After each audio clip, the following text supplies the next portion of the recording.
Khabazela anti nisayikhumbula uKhabazela owafika wenze njani wadla yonke inkomo waphuza onke ama-drum otshwala wangashiya lutho babuya ntambama bademelayisa bathi hawu hey akasashini nokusaqashana kukhala akade beze emsebenzini kaKhabazela kumkhuphula amen ngoba ke angazi ubani wena odonsayo obehlisayo nobafakayo nobakhiphayo nobakhuphulayo noba kodwa asikho lapho ngoba khona onamandla ukubakhuphula nokubehlisa nokubafaka nokubenza yonke into ukuthi hey wazwa namandla bo siyabongela nawe sase sibano siba likhulu obuye egoli usiba likhule wasehlatshwa ukugula kanti kunemali akade ibekela abantwana bakho khambeni wayesevela kugogo ntambama esezaleni mayivela kugogo wathi mayivela nje ugogo ayewavela wavala nezicapha then again yakhumbula ugogo wabiza undodana omdala nayikhumbula ngathi udaba likaSiba likhulu wafika ntambama amahwala la mayifika lokhuza indodana omdala mayithi uyabheka hawu nangempela amahwala nangiyana umfo wabo uSiba likhulu ugqoke yona isuda alala nayo yonke impahla angcwatshwa nayo umile ngasezaleni wayesefika ishindaba ezinhle ukuthi ucela ukuthi amthathele imali nje umfo wabo ayishiya kwaRondo lapha kwagogo ayimbe bese efundisa izingane isaleyo manje ke wayesethi uSiba likhulu anyamalala ke uSiba likhulu esesho lonto leyo manje sasi siba nento ethi kukhona uKhabazela ongasenzanga isenze sihle odla inyama abantu behlabele yena waqeda yonke inkomo bengasathathanga neqatha waqeda notshwala bonke angithi nisayikhumbula lolo daba sase sesikhuluma futhi ukuthi nangu uSiba likhulu yena uzokhuluma indaba ezinhle uSiba likhulu uthini uSiba likhulu uthi cha kunemali nangempela yaficala imali mayikumbiwa yatholakala okhambeni imali hawu yayinhle ekhulunywa uSiba likhulu awutshela sethu ukuthi yayinhle ekhulunywa uSiba likhulu yayimbi into ezokhabazela uqeda inkomo yonke lapho baningi omkhizela endlini awu amen inqwabo umkhize somebody shout amen uqeda inyama yonke then siphendula iquestion yokuthi ubani kanti lo Khabazela odlayo ubani futhi lo Siba likhulu umuntu efa umuntu mayefa angithi umuntu angiqale la mayizalwa asisho sonke sithi mayizalwa uzalwa abe nengelosi emgadayo from esizalweni sakhe kuba khona an-angel enjani emgadayo ngicela intshelo sethu ukuthi uBishop lento ayisho njalo inake kakhulu namhlanje wonke umuntu unengelosi yakhe emgadayo so akekho umuntu ophila ngaphandle kwengelosi yakhe kuya ngokuthi uyicunula kangakanani noma i-overpower kangakanani amanye amandla awu amen so wonke umuntu uzalwa nengelosi yakhe now uma uzalwa kukhona ingelosi ozalwa nayo but lezi kubese kuba khona le yana 1/3 yeingelosi ezathunjwa ensimini yase-Eden zashintsha zangaba zingelosi zokuqala zaba amadimoni aqala kuthunjwa i1/3 yeingelosi uSathane esolusiva now lezo ingelosi lezo zifika mawusuzelwa izalwa nawo zizolwisa icebo likaNkulunkulu empilweni yakho ukuthi ulifezekise emhlabeni ziphazamisa ingelosi yakho osuke nayo kuNkulunkulu ukuthi God mhlawumbe uma unganakanga ukuthi you need to protect the angel ohamba nayo igcina yahlulwa yona nayizonto ngisho igcina njani yahlulwa yona yahlulwe yini amadimoni ngoba wena unakanga scriptural ngehlile Daniel after 21 days but umkhuleko wakho wezwa day 1 uthandaza but kwase kuba nesikhulu sasePersia esilwisa impendulo yakho mina njengengelosi eyimessenger ekade iyothekela into yakhe esuka kuNkulunkulu njengoba athi uthandaza ngihambisa umthandazo uthema uthandaza ngawuthatha ngakhuphuka nawo ngawubeka day 1 phambi kaNkulunkulu uNkulunkulu day 1 wenze njani wawuphendula kodwa ngithema sengisendleleni ebuyayo ngahlangana nesikhulu sasePersia sivalile emkhathini sangivimba mina because ngiyingelosi messenger. I'm not a cherubim. Cherubim ilona elilwayo, but mina ngiyi-messenger. Now angikwazanga ukufohla ngoba angitrainwanga ukulwa, ngatrainela ukuthatha ama-message ngiwasenkosini. Mina I'm just a messenger, i-seraphim. Angazi amen ukhona. Uthi ke ngesikhathi ngibuya day 1 nempendulo yakho, isikhulu umkhathi wangivimba, isikhulu sasemkhathini sangivimba, sangivala ukuba ngingazi kuwena, ngafiki kuwena. Uthi ke nakuba manje Daniel uyangibona kungenxa kaMikhayeli othe ngibheka, wangibheka ekude, wabona ngistrugglisha ngilwa, wayesesuka ezongilekelela, wanqoba nomuntu akade ngivimbile, ngandlula ngilethe imessage yakho nansi namhlanje. But njengoba ngiyiletha nje Daniel, njengoba nginikeza yona, ngiphakamisa amehlo futhi ngoba kufuneka ngihambe nezicelo zakho. Ngiphakamisa amehlo, mangithi ngiphakamisa amehlo ngiyabona isikhulu sasePersia sesiqashe amanye amakhosi asehe ukuba sisizwe yiwo. Kusho ukuthi uma nawe wena Daniel ungathandazi manje ngoba nginawe la ukuthi ngikwazi ukufohla, kusho ukuthi akusalele mina ngoba uMikhayeli akasekho. So sekuwena ofuneka ungithandazise ukuze ngifohle ngibuyele, ngoba mawungathandazanga basobhe ngiyophinda ngibuye late ngivinjwe emkhathini. Awangazo amen ukhona like. Kusho ukuthi ikhona iserafima engihamba nayo, kodwa liyalwiswa ukuthi kufezekiswe ipurpose, icebo likaNkulunkulu ngempilo yami, ukuze ingelosi ingagcini yenza lo msebenzi wokulanda nokuhambisa izikhalo zami. Angithi senginikeza iclarity njengamanje.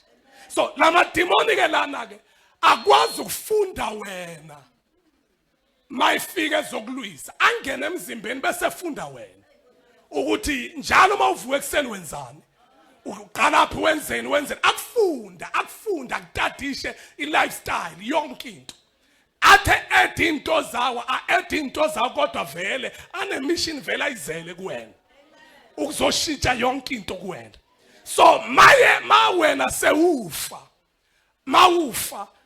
ufa wena ungene phakathi egodini 6 feet underground, but wona awafi ngoba ungakhohlwa, the spirit, they don't die. Awafi ajika phezu kwethuna bese funa umuntu angangena kuye, adala indlela ukuthi angafika kanjani ukuze akwazi ukulalela. Now ke manje ke kunento ethi ke emhlabeni kuthiwa ni-abomination, ngisho right? Amen, yes. Ukuthi ungakwazi ukufohla uzokhuluma nomuntu kanti wena ukumoya awukho emzimbeni wenyama.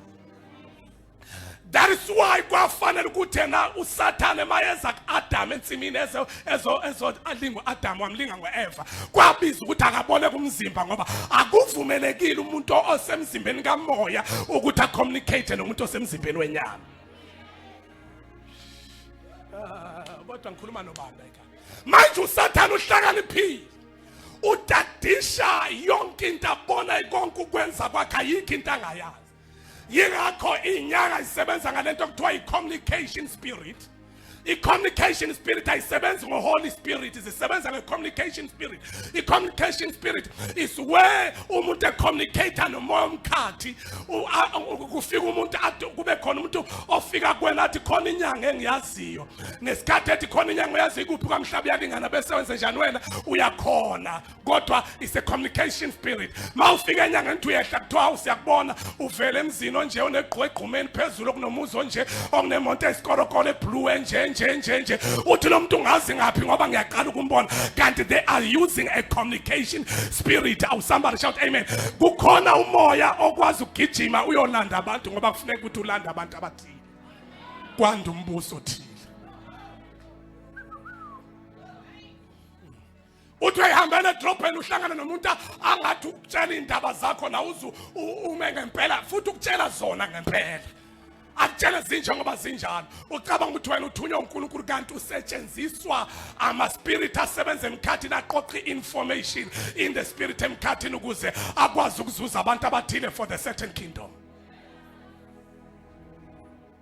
Angazi ngishumayela lapho kodwa khona ozongizwa Mtshelo sethu ukuthi nakho okwenzakalayo mtshela ukuthi makhana nakho okwenza ugcine lapho nje uthi nakho okwenzakalayo mawufa wena uSathane uyadadisha ukuthi akakwazi ukufika kuwe azoyifunela igazi ngoba yena uphila ngegazi so akwazi ukuyifunela igazi kodwa ulinda ukuba kube khona umuntu angaya emangcwabeni ayogqoka umzimba womuntu wakini owashonayo abuye naleyo sudu naleyo two piece angcwatshwa nayo eze kuwena ngephupho ukuze ukwazi ukumlalela ngoba awucommunicate nomuntu omaziyo kodwa mawucommunicate nomuntu ongamazi leyo nto ngeke uyithathe serious so uSathane uya understand ukuthi kufuneka asebenzise umuntu omaziyo ukuze akudrive noma akudiverte kwi direction noma kwi purpose kaNkulunkulu.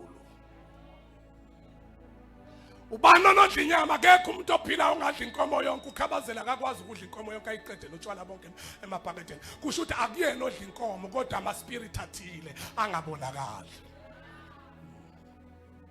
Ubani osibakhulu okhuluma into enhle kangaka funda ke 2 Corinthians nangu sibakhulu yilo sibakhulu 2 Corinthians chapter number 11 verse number 14 nangu ngefunda chapter 11 verse 14 2 Corinthians nangu ngefunda izwa ke akumangalisi ngokuba uSathane uqobo uziguqula ingelosi yokukhanya. uSathane uyakwazi ukusho kuhle. Akumangalisi ngoba naye uSathane uqobo uyakwazi ukuyiguqula ingelosi yokukhanya.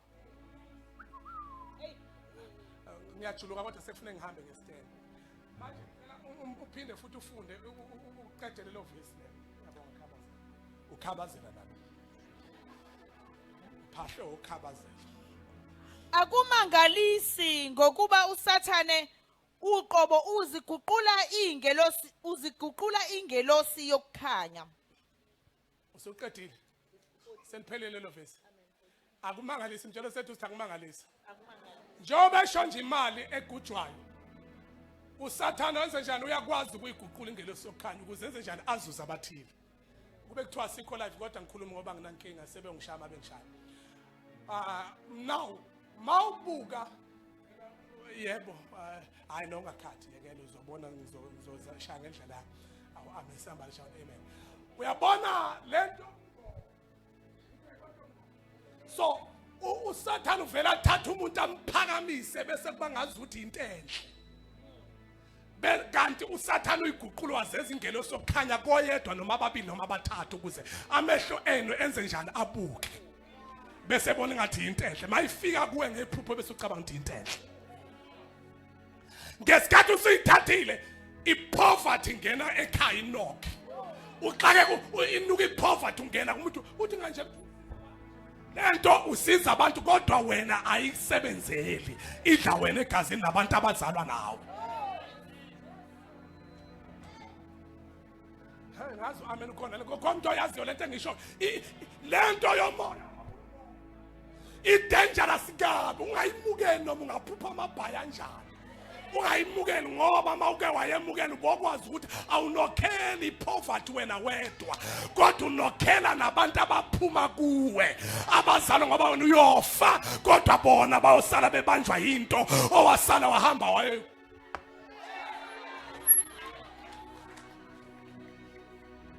nana le futhi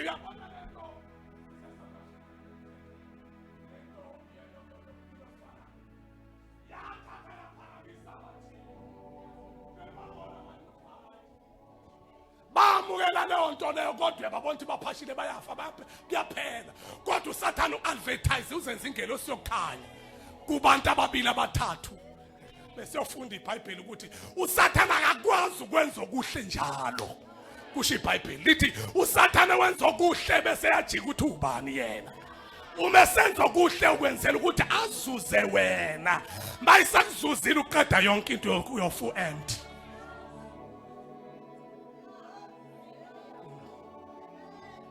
njalo sethu ukuthi makhana uyofu empty ngempela mina ngizala wayo somatekisi ephinde bekwepolitiki wayedrive iteksi ngo-5 akasekho uyobuya ngo-10 ebusuku. Amen ubaba. Kodwa mhla eshonile kwakhuluma abantu left and right bethu uthe uthi bese uyaxaxa ubaba bengathandi sihamba imizi yabantu. Mina ukudrive ngakufunda late. Angifundiswanga ubaba ongizalayo ngoba wayethi ngizoyeka isikole ngiyohlala erenke. Akazange ukuthi ngafunda kanjani. Wathuka sengidrive. Ngoba wayengafundi sifundo ukudrive. Now kodwa uma seshonile kwakhona abantu abakhuluma nobaba engamazi. Bemdirect ekhaya elakhiwe uyena. Ngoba khona izinto ofuneka zakhe isense nje ukuthi uma lo muntu ade ehamba ngo-5 ebusuku ebuya ngo-10 edrive imoto mayisefile yini engakwazi ukuyibonela. Yini ehamba etshelwa kuthiwa seqa umgwaqo seqa ibridge seqa umfula sesesangweni manje sesike yini etshelwe kusho ukuthi ngiphethe umoya engawazi engiyokhombisa ikhaya.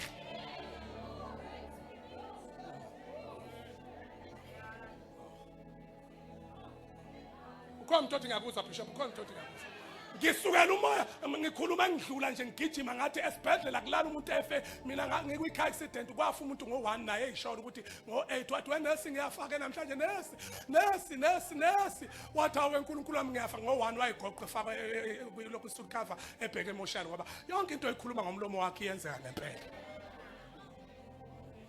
Angizwanga njalo ngiyashumayela nje ngiyandlula. Ngasho ngathi when ngaleso sikhathi leso ngikwi-car accident ngisesibhedlela lapha namayefa lo yana ekseni umphaphedwa usugoqa usuright kwasekulelo omunye umuntu.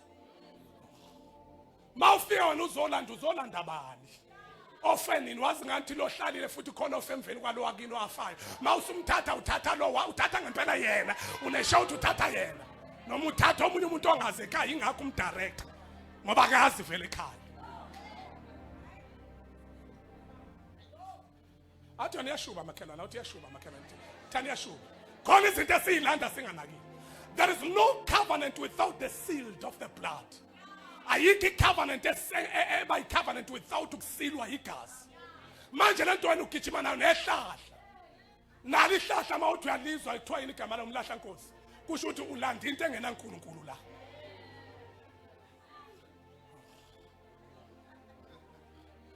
Awuthi khona Bishop ngathi uyakhuluma khona. Khona izinto abathi mabesigxeka kodwa bese wakhe isense kuyona. Ofune wakhe isense ucabanga ngempela ukuthi umlahla Nkosi. Kusho ukuthi uNkulunkulu akadingeki kuleli hlahla. Uphethe into exabene noNkulunkulu vele. Ugijima nayo. Mawusufika uhamba uyakhuluma uyayidirect ngoba yazi. Uyidirect ufike ekhaya bese wenze njani? Uyayisila. Uyisila ngani ngokuhlaba ngegazi ukuthi this is your home. Because mawuhlaba usho ukuthi uyayemukela uyayiwelcome kuleli khaya lento ongayazi. Kodwa ngathi khona umuntu ongathi ngiyakuzwa Bishop kancane. Nje sethu ukuthi namakhelwane ibhasobho ukuthi uhlabeleni, wahlabelana.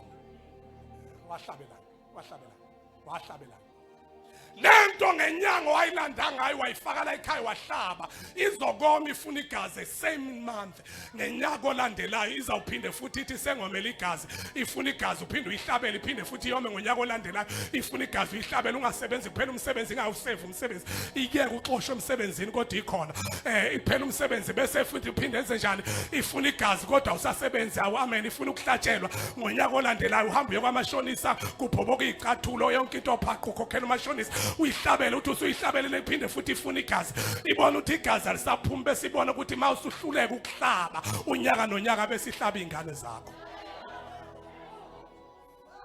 sekangcwaba unyaka nonyaka unyaka wawuhlaba ngawo sekunyaka ongcwaba ngawo awuthi baba le Asha kodwa injalo nje khona imndeni yaqala ijabula ihlaba kodwa namhlanje sekwavalwa ngehlahla kuthiwa kokumuzi omuhle okwawumuzi ophunyelelwayo khona kanti kwahlatshwa kwaphela amandla uma sekuphela amandla ahlaba abantu ekhaya awaqali ngalo ongumpriest ekuhlabeni amdedela yena aqala ahlabe ebulale lababanye ayogcina ngaye esevala ngehlahla ngoba ayazi ukuthi mayiqala ngaye bazoba weak lababanye ngabe sahla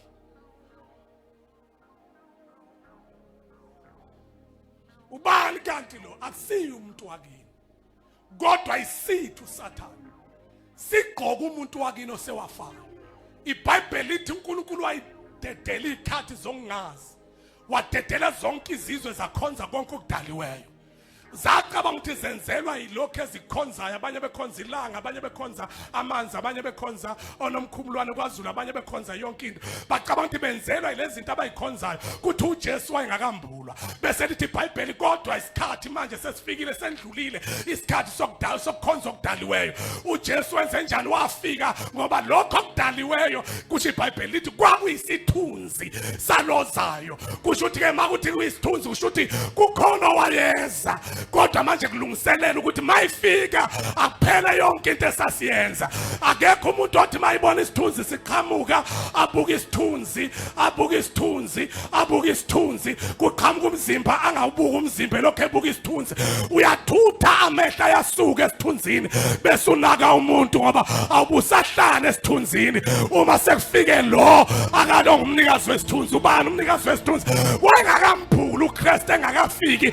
Konke kwakade kwenzeka kwakumemezela ukuthi khona ozayo. Yingakho uJohane lithi iBhayibheli waba izwi lomemeza ehlane, wafika kuqala wenze memeza ethi phendukani ngokuba umbuso wezulu ufikile. Asho bani uIsaiah chapter number 6, chapter 9 verse number 6, Isaiah chapter 9 verse 6, ngokuba sizalelwe indodana, sizalele bani umntwana, saphiwa indodana, sizalelwe umntwana, saphiwa indodana. Bese kuthiwa umbuso uyoba semahlombe.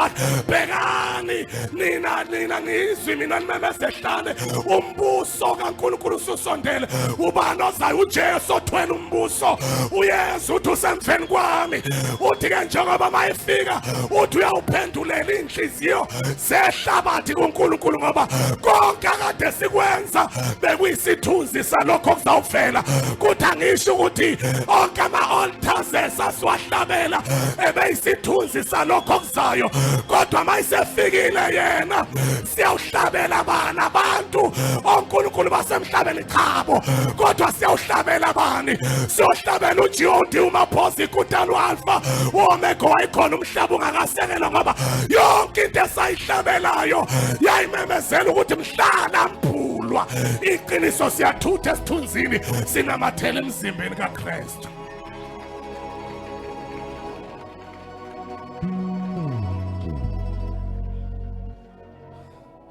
Cela uhamba. Cela uhamba. Somebody asked me, what Bishop, I want to know. Yazi uSathane uyangitadisha, uyakwazi wena. Tshela sethu uzothi uSathane ukwazi ngempela njengoba noNkulunkulu ekwazi. uSathane yakwazi. Mtshela ukuthi ungayithithivile phela, khuluma naye sethu uzothi. Uyakwazi uSathane. Tshela uyakwazi uSathane. Mina ubaba washona ngo97. Guess what? Akaze ngimphuphe. Endlula nezimbuzi. Endlula nayo yonke into. uSathane uyazi ukuthi ngeke ngize ngingene leyo.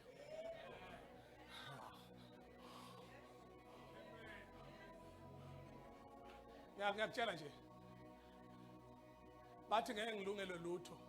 Umeshona ubaba ngoba usindisiwe, awukwazanga ngomkhonto ethuneni lakhe ofirstborn. Uyabona emasikanyizwane, yazi le nto le yangithi. Awukwenzanga lokho. Ngathi mina xa ngimdala kundlulile konke kwami uminami engumthokozisi. Ngahambe ngathi angibezwanga ukuthi bathini. Bathi ngeke ulungele lutho. Ngashada babethe ngeke ngilungele lutho. Ngashada 2005. Bathi hawu ushadile kusha basixoshayo ekhaya elikhulu. Thina saxoshwa ekhaya elikhulu, saxoshwa. Sayo ePitshana ku1 ku2 room. Sixoshiwe ekhaya elikhulu. Sapitshana ku2 room. Lalela. Labo ababethi angeke ngilungelwe lutho. Guess what? Ngashada 2005, they didn't believe. Bathi ngeke ngibathola abantwana. Cause angizenzanga izinto lezi ezenziwayo. Baxoxa ngelinye ilanga ukuthi mina ngake ngaba yiphalo. Hayi namhlanje ngokuxoxela ukuthi ngaye ngaqoba ingqondo.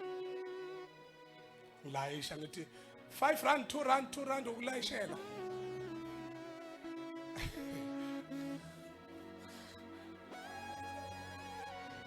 khona umuntu othi mangibuka nje angayiboni leyo nto leyo. Sebeqalile ke abefundisi namanga. Ave bewathanda manga abefundisi bayathanda manga xoxa yena. Uthi kwakwenzakaleni. Awu amen. La ngiwadutshulwa ngawo baba. Xoxa ngelinye la ukuthi kwakwenzakaleni. Awu amen. But I want ukusho lento le ukuthi bathi ngeke ngize ngiphumelele. Ngamthola ingane 4 kids. Babethe no child. Bathi ngeke siphumelele. Thina. But ayikho into ethi yolunga. Kwasho ukuthi ekhaya sikhuliswanga ngomuthi. Ekhaya sikhuliswanga ngenyanga. Isalukazi sisizalayo asifundanga kodwa sithwele uNkulunkulu. Isalukazi sisizalayo sasisikhulekela. Sisifunele ukuthi sifunde sonke. Now I wanted to be a doctor but akwenzelana ngenxa yobizo lwami. Kodwa ngangifuna ukuba udokotela kube kwenzelana. Ubizo lwami la ngenza lento la ngenzayo. Ngenxa yenu. Namhlanje ngilapha bese ngiphinde ngidelelwa abantu engabizelwa bona. Baba, kwesikhathi sidelelwa into esabizelwa ukuyisebenza. Yaba likhulu lensimbi kodwa kuseyiyona esabizelwa kuyona. Bamba ngifuna ukuthandaza ngalento yokuthi when kwenzeka yonke lento le umama wasiphatha njengokhozi liphethe amatshwele aso nesikhukhukazi siwafukamela. Ngafaka ndoda kuze kube namhlanje. Ubaba eshonile. Kube wena nje wayoqhonywa. Wayoqhoma same time. Mhlawumbe usagqoke nenzilo. Nina nginazi kahle niqhoma usakhala phansi kwetshalo. Abanye benayi nina. Abanye benu baqhoma besephansi kwetshalo nje besakhala. Athe evula ihlola khona seyibona ukuthi mangiphuma la ngena lapha. Khona njalo nje la khona njalo. From 97 up until kuze kube manje siyaguga manje. Akhondote sale sayibona. Kuze kube namhlanje. This is what I used to say. This is uLasbon wasekhaya bashade bonke. uLasbon nami indeni wase the red family. That is uLasbon wasekhaya. uLasbon wasekhaya ogane kwaMkhize. And uma ubuka impilo yethu from where we came from. Ubona umusa njalo. Bonke mina sisibamba ganila akekho ngaganile. Bo 3 bagane bonke. Ubona umusa njalo. Hlukana nami ukuthi kwase kwenzakalani uphupho umama uhlangana naphi nalonto le. Uphilo umama ka 2005. Uhlangana naphi nomama ka 2005 wena uze kumama ka 2005 noma uze enkosini. Awu amen.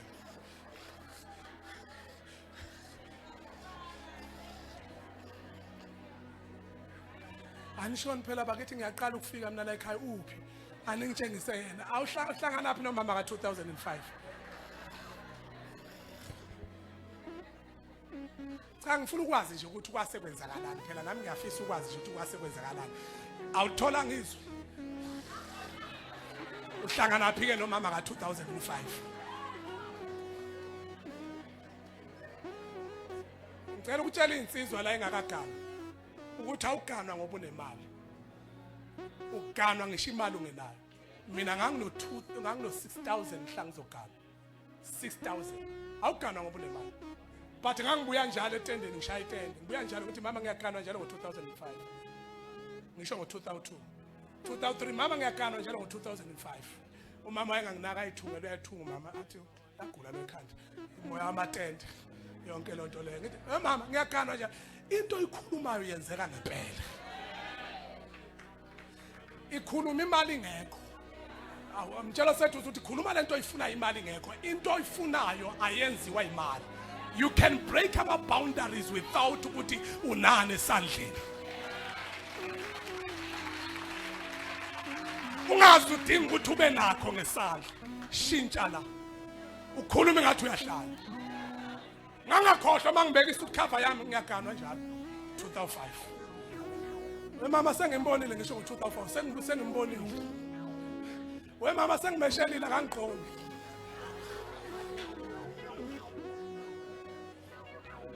Mama usengiqomile uyavelela.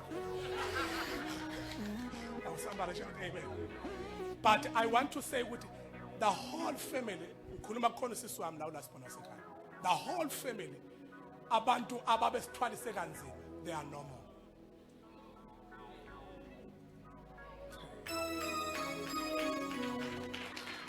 The whole family ababedinga isibento yalutho, they are normal. Go and check ukuthi umuzi ukhona na ukho. Laba bakheswayo ukhona numuzi ukhona. Ukhoniswa yini umusa kaNkulunkulu ngoba asiqedwa akaze kuhlatsha akaze kubikwa akaze kwenziwe lutho. Ulasibona wasekhaya uyazi ukhabazela wayithathela nje ibhince efundile. Awu amen ukhabazela wayithatha. Mhla enzi ibani i21st akayenzanga ngesingisi. Wasina ngoba uthanda isinto. Kodwa inkomo yahlatshwa ubaba uNtshangase wase Assembly of God la khonza khona umama. Ukuze gadwe umswane nenyongo. Kuthi ngaduki sekuyobika kwenye indawo kanti asibiki la ekhaya. Ngoba mangabuza ushaka ukuthi na umemulo kwakwenzekana ukuthi kube khona into obika emsamo. Ayikho lonto. Kodwa abantu bayijethi isinto. Akubikwe emsamo kwakumundoda nje ithi ngicela ukubonga ingane yami. Ukuthi iphathe kahle ihlaba inkomo kungabikwe emsamo ngoba emsamo has got nothing to do uyiphatha kahle kwengane nomsamo. Kodwa yonke into siwumsamo kufana nenzilo yokubuza ukuthi ushake ngaphapha methi hawu yini le abayenzayo ngoba akekho umuntu owakwazila ngesikhathi sikashaka. Kwakuzila makuthiwa indlela yokuzila kwakuphuca amakhanda kuye ngokuthi ubani oshonile. Kuphuca amakhanda makuyinkosi. Kuphucwa amakhanda mawukuthi wena uthi wakuzilwa ngizobuza ukuthi kwakuyisikhumba esinjalo kwakuzilwa ngaso bese ngiyatshela inzilo yaqhamuka imkhuba inzila yaqhamuka kubelungu sibona belungu begqoka ublack bemncwabeni sangababona mhlabe buye ukuthi bayagumula sacabanga ukuthi ublack bawugqoka unomphelo kanti babuye bawugumula seniphatheke kabi ngifuna ukuthandaza ngento ethi I don't know ukuthi ngakwazi mambu Judges chapter 6 ngifuna ukuvala ngakho sengilethi sengiphuma ngiyagijima manje Judges amahlule chapter 6 niyangixolela ngesikhathi angibona izandla kubazalwane ngibona izandla savula abathi siyaxolela bishop angiyibona izandla iphakama abathi hayi asixoleleke thina abehlule chapter 6 verse 1 ngicela ukufunda mina ngigijima ngenxa yesikhathi angisenazi sengisebenza emseni wabo yes verse 1 Kepha abantwana bakwaIsrayeli benza okubi emehlweni kaJehova. Abantwana bakaIsrayeli benza okubi emehlweni kaJehova yebo. UJehova wabanikela esandleni sakwaMidiyani. uJehova wabanikela esandleni sezizwe. Iminyaka eyisikhombisa. Iminyaka yo7. Yebo. Verse 2. Isandla sakwaMidiyani samahlula uIsrayeli. Abantu abakuthiwa ibandla likaNkulunkulu lahlulwa izitha zakaMidiyani ngenxa ukuthi benze okubi. Ngicela ibambe lesiyothandaza manje isikhathi angisenazo. Ngenxa yakwaMidiyani. Ngiqale ngalento kudala kabi ngithi ukuyifundisa ngoba kuningade kufanele ngikhulume even nama altars lento khamba ugcatshwa. Nangibuka kabi lento khamba ugcatshwa. Labo level ofakwa bona emzimbeni ukuthi ufakwe izinto ongayi understand. Mase ivuka la uzokhaya izibhadu uBishop ngithandazela kanti uvuka izinto akade uhamba uyigcaba ufaka izilwane ongazazi. Hayi khona ngathi iyasebenza lenyanga. Uzweni ngizwe kucotsotho. Kanti kwayona leyo nyanga mhlawumbe ihlanganisela insizi yebattery nje yayifakela nelokhuza no polish nakho konke. Kwase kuyababa makufakwe egazini ngaphela isilonda sivulekile. Yebo. Khona abantu abafaka izinto besokhuluma hey bafowethu isikhathi asikho. Besokhuluma sesikhuluma ukuthi khona abantu abayizangoma kanti afanele ngabe bayizangoma ngenxa yokuthi bahambe belala. Nangibuka kabi. Lento yakho yokuhamba ulala nje uyalala. Udobha nezinto ongazazi. Verse 2 Isandla sakwaMidiyani leyo besoyikhuluma ithi kuba deeper kakhulu. ukuthi ukulala kuyakwenza ukuthi ugcine usubhonga wedwa ebusuku.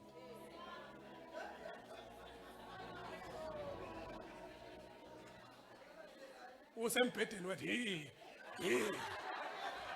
kwenze njani kanti xa baniyilwane uhamba uyidobha kubafana ongabazi ukuthi bavelaphi kade benyangwa ngobani.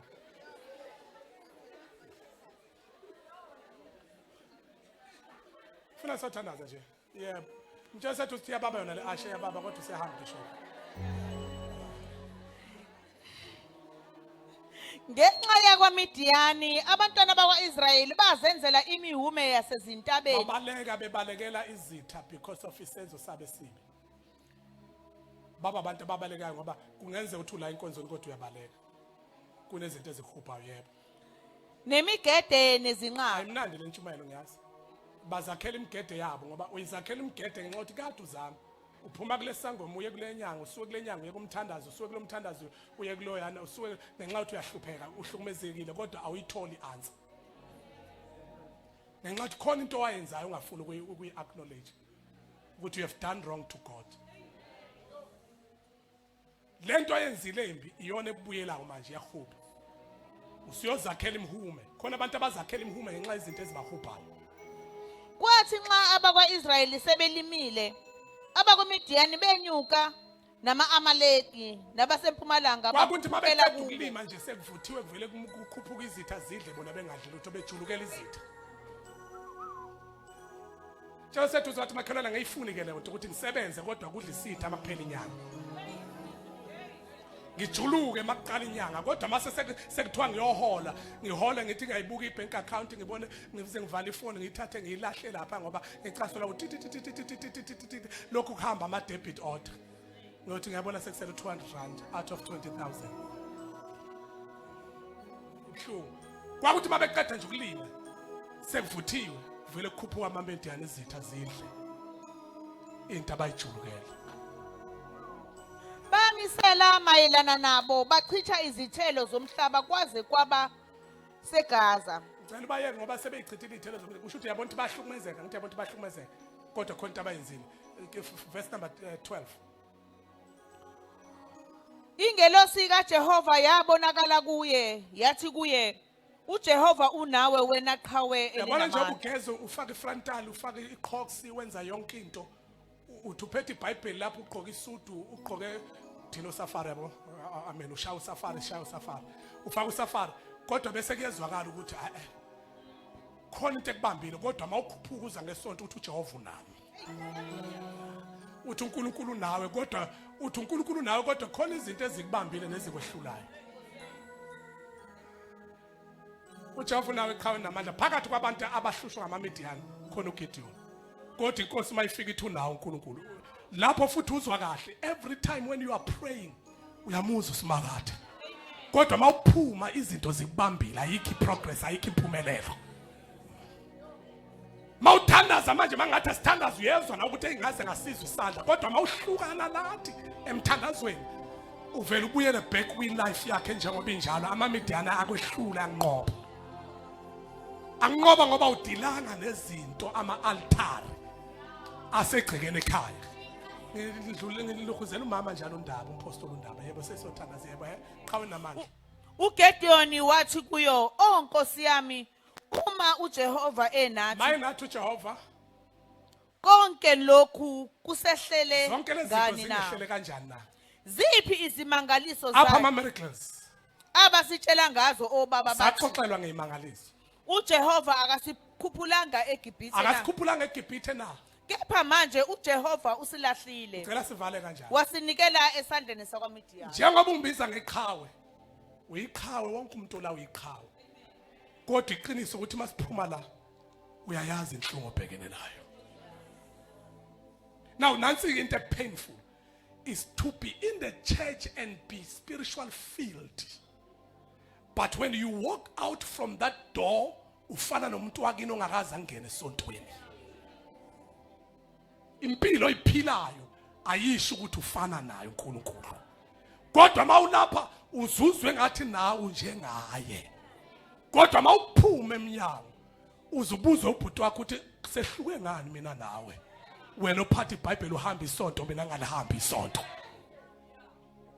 Ibhlungu kangakanani into ukuthi mawuphuma esontweni ukolodele umuntu wakini.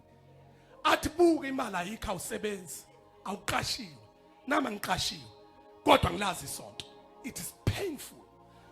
Ama-Midian are over your life, everything of you. Then uGideon wabuza ukuthi why kwenze kanje, ziphi imangaliso. Then God appeared to him. Wamtshela kwi-conversation. Your father, ubaba wakho, your father, uJesiya, your father, umbiza ngegama. Wathatha unkosikazi wabezizwe. Wamthatha wamshada. How thina Gideon singena ngaphi nalela uyangena. Wathatha unkosikazi wabezizwe. Wamfaka egcekeni. Lo nkosikazi wanqaba ukukhonza uNkulunkulu wakaIsrayeli.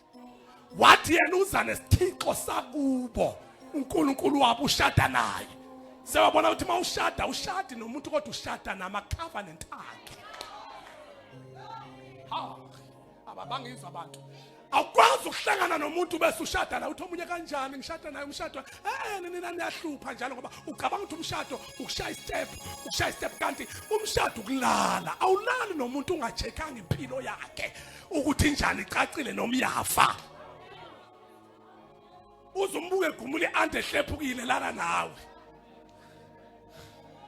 singcono sicisha ilight ngabonela ande hlephukile ngawo ame sicisha ilight ulala nomuntu awazi ukuthi uthatha inhlupheko yeandehlwe ehlephukile ulala naye still awazi ukuthi ushada nama covenant okuhlephuka kwama-anda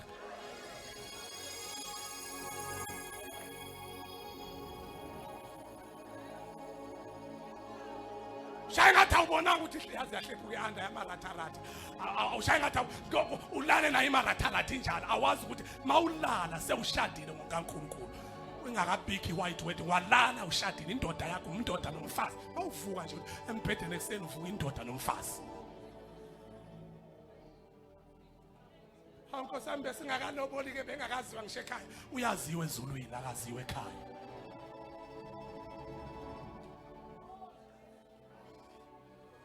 baba le ashe baba ngisho ashe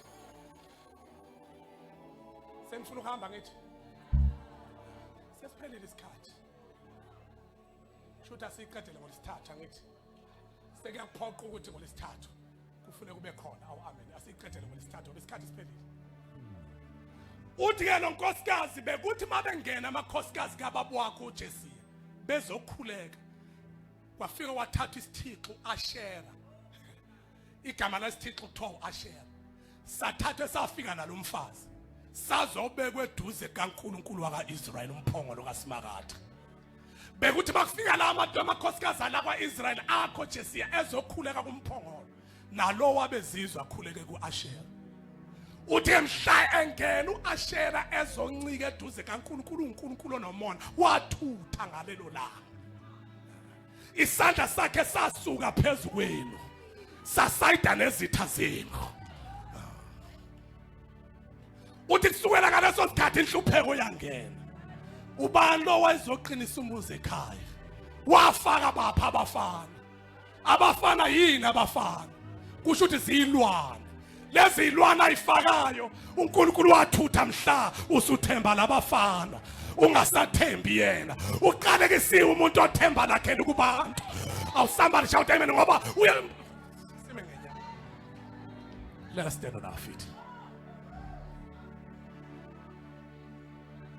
masikhuluma ngolesihlanu sizokhuluma ukuthi uNkulunkulu kungenzeka ukuthi ubaba wafaka ialtar sekusafarisha mina manje kungenzeka ukuthi umkhulu ukhokho wafaka ialtar sizosiphula sizobhidliza ama-altar afakwa singazi bese sivuse likaSmaratha sithi arise o Jehova sizophakamisa lakhe sibhidlizane ethi inhlupheko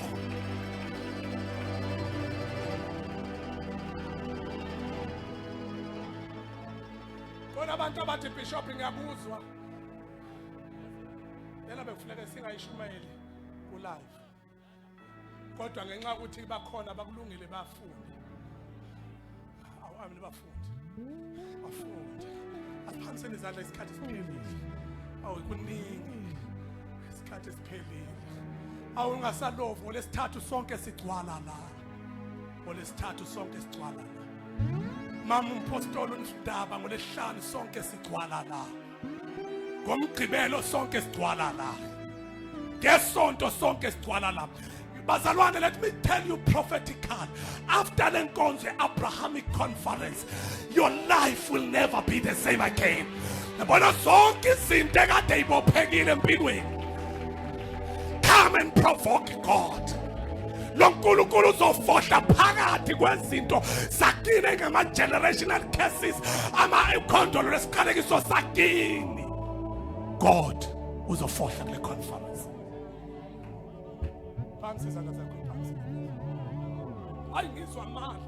God told me that there will be a light after this conference.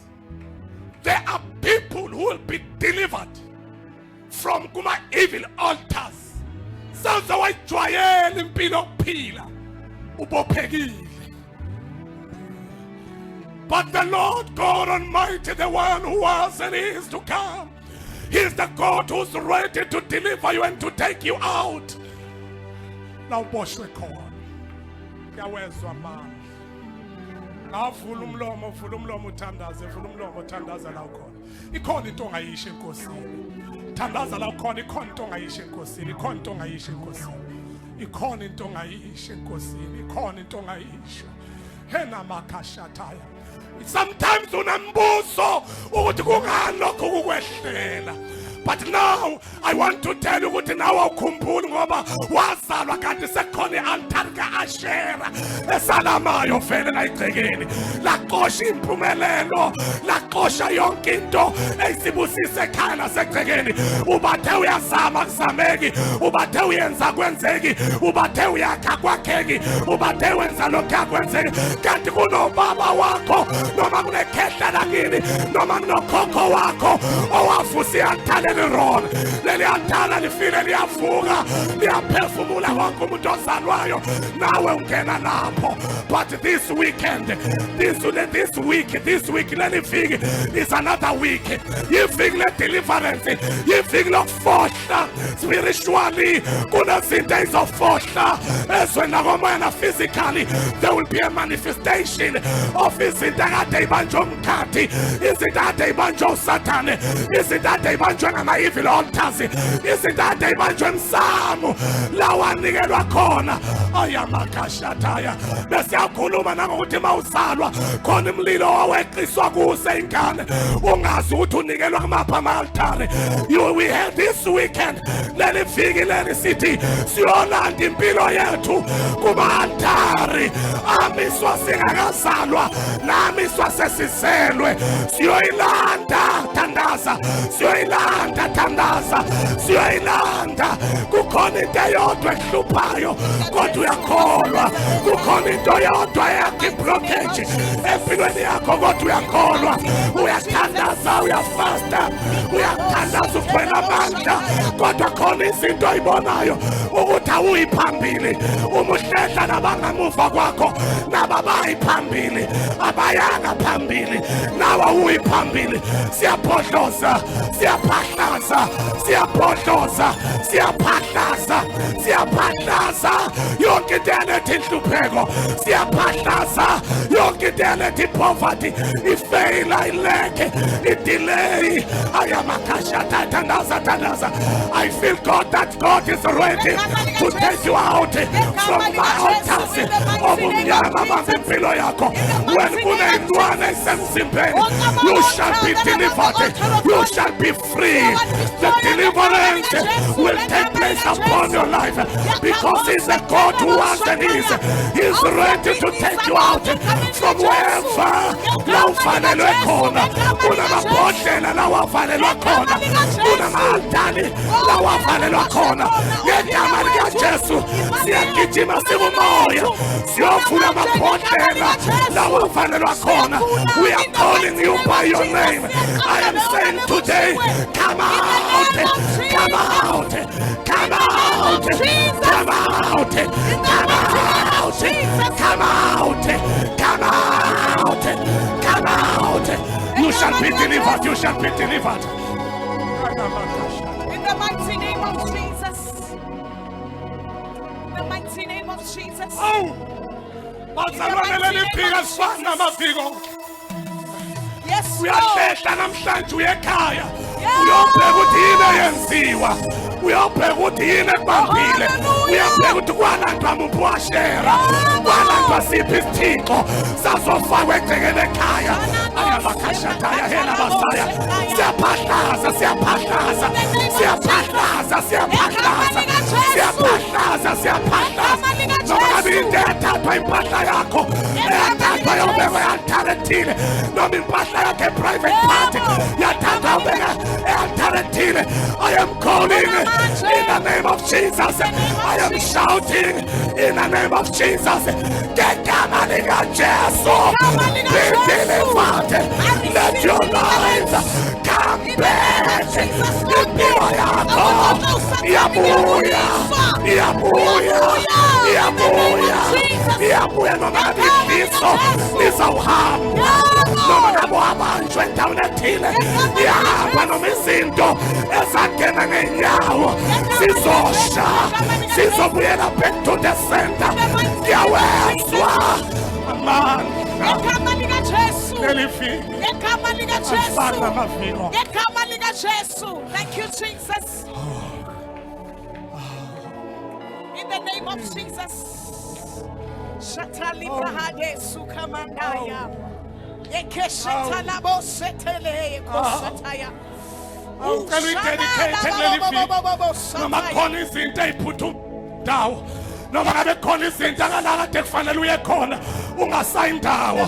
Thani uNkulunkulu ngizokuhlalela kuleli viki, ngizokuhlalela wesithathu olesihlanu umgqibelo nesonto ngizokuhlalela ngoba ngiyawubhodloza izinto zeminyaka ekade zangibopha. I am coming out. I am coming out. I am coming out. I am coming out. I am coming out. I am coming out.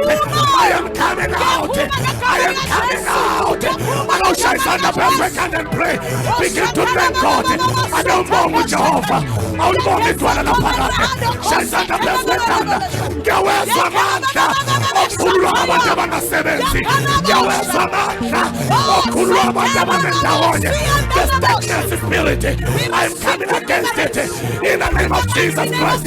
Gaweza manda. Move abantu from promotion to another promotion. Gaweza manda. Ofuleka kwemnyaka efanelile. Gaweza manda. Ophiliswa kwabantu izifo. Izigulo kuthiwa iphili. Ayisobe zaphile enyameni. Isayina amandla. Egameni likaJesu. Ikhensa inamandla. Ayibambetha inamandla. Enamakashataya. Ngiyabezwa abantu bayaphulukiswa ngeliviki. It is not just a week, but today I declare ukuthi leli viki yiviki lenkululo yakho. You shall be free. You shall be delivered. You shall be free. You shall be delivered. Ngiyezwa sizophakamisa likaJehova. Arise, oh Jehovah. Hallelujah, Jesus, in the mighty name of Jesus. Thank you, Jesus. Thank you, Holy Spirit. Siyabonga moya ngcwele. Siyabonga uNkulunkulu wethu olungile. Siyabonga ngalabeli bansi. Sheneno sena hayama nakho sotoya. When you feel like from Friday we are fasting, it is umoya ngcwele okhuluma nawe. Noma ithi fasta ngolesihlanu fasta ngolesihlanu. Mighty fasta ngomgqibelo fasta ngomgqibelo. Mighty fasta ngesonto fasta ngolesonto. Mighty fasta ngolesithathu fasta ngolesithathu. Ngicela manje ukuba ngimemeza ukuthi wonke umuntu akayolalela emoya engcwele ongaphakathi kuwena ukuthi uthi yenzani kodwa leli viki ungathathi njengeviki lokudlala. Take this week seriously because God is about to do something. God is about to shake something. There will be a great shift in this week. I declare and I declare there is a shift in the name of Jesus. There is a great shift. There is a great shift. There is a great shift. There is a great shift. There is a great shift. There is a great shift. There is a great shift. There is a great shift. In the mighty name of Jesus. Kijima mnigelo akobonga, kijima mnigelo akobonga. Ngizwa abantu bayakhulula ngemiziki. Ngizwa abantu bayaphuma. Ayamaya ngikusa. Nami ngabona vele. Somebody shout amen because sabenza singakasi. But you can deliver yourself. You can take yourself out. Ungayikhipha namhlanje. Kuleli viki sithi we are coming out. We are coming out. We are coming out. Poverty is not our portion. Poverty is not our portion. Spirit of lack is not our portion. Spirit of delay is not our portion. I feel God, I feel God, I feel God. I feel God, I feel God. I feel God, I feel God, I feel God. I feel God, I feel God, I feel God. Jesus Magate. Twala la Parate. Ela Messiah. Was our team to share sihlalweni? In the mighty name of Jesus Christ, isihlalo somusa. Siphakamisa izandla zethu. In the mighty name of Jesus Christ. Phakamisa izandla sime ngenyawo, phakamisa izandla sakho. Uhlele sihlalweni. Isihlalo sobukhosi. Nansi ikhonkotless. Enamaya. Hallelujah. Sime phansi izandla. Ngiyamuzwa uSimanga. Bayethe Jesu. Hallelujah.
Israyeli ithemba lamakho uhlala sihlalweni sana sabukhosi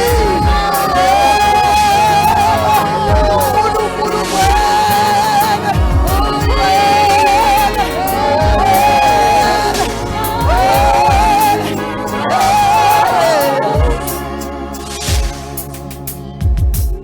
uyinkosi yamakhosi wena wedwa ungelinganiswe nalutho wena wedwa ungongcwele ongcwele uyohlala engcwele wena wedwa you are seated upon the thrones and there is no God but you alone.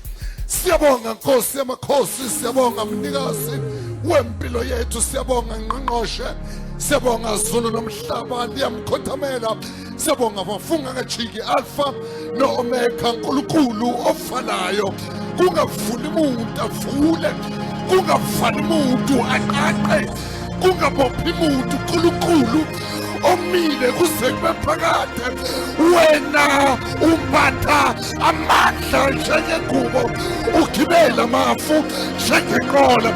Sazi wena njengonkulunkulu, wena wethu baba wethu, sesiyaphuma silondoloze abantwana bakhe emakhaya, ubagcine. Siyakholwa ukuthi izinto ebeyimelene nabo angeke isamelana nabo manje. Siyakholwa isikhonyane ebesidla into zabo angeke isasitha manje. Siyakholwa ukuthi uNkulunkulu wa restoration uyarestore.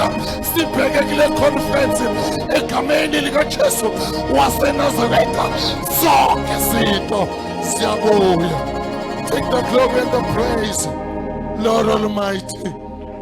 Babiyela abantwana bakho begoduka beye emakhaya, ubenze lokuhle, bagcine entendeni yesandla sakho. Khansela yonke into usathana abahlelele yona. Babiyele emgaqweni labe driver khona, babiyele emisebenzini labesebenza khona, abangasebenzi abayithola imisebenzi egameni likaJesu. Uma lokhu sekwenzekile, udumo loza kuwe ngoba wena unguNkulunkulu. Thatha udumo likaNkulunkulu egameni likaJesu. Umusana zandla kamoya ngcwele kuphumule kithi sonke azabe uJesu inkosi yethu esiyithandayo. Ibandla lithi amen, lishaye izandla egameni likaJesu. Shaya izandla, shaya izandla, shaya izandla, shaya izandla, shaya izandla, shaya izandla. Hallelujah. Amen.